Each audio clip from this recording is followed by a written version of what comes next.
Leif Davis signed a new deal. Clearly, Mark Ashton read your piece last week and said, Watson's bang on again. I better sort this out before he comes knocking on my door. And Julie Leif Davis signs a new deal, friend. This is good news. Yeah. Very good news. Very good, Davis, as Marcelo Bielsa once said.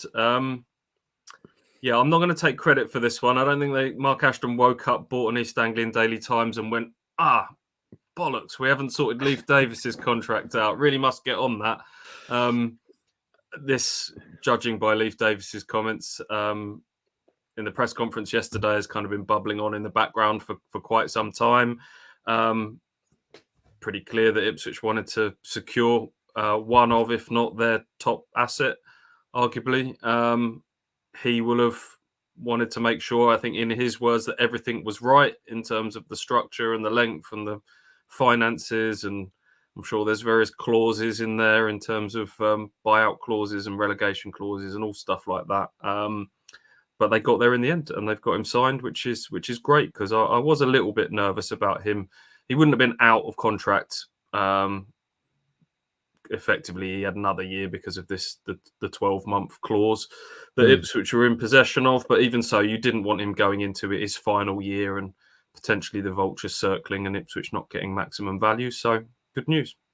Excellent. And that lets us segue into the pressers yesterday, AJ, which clearly we're going to spend a bit of time talking about before we start talking about the game itself. And Leif was the man you chatted to yesterday. It's fair to say, not usually a man of that many words. Likes to do his talking on the pitch. But how was his talking yesterday? What do you have to say? There's a difference when you talk to a player after a game and before a game. I think that's a big thing where you can settle them down a little bit more. After a game, they've just been running around for God knows how long. They could have had a bollocking off the manager, something like that. Who knows? And yeah, I think that the pre-match settings work quite well when you want to sit down and have a chat about everything, which was nice. Talking about the new deal, as Stu said, something that's kind of gone on in the background for quite a while.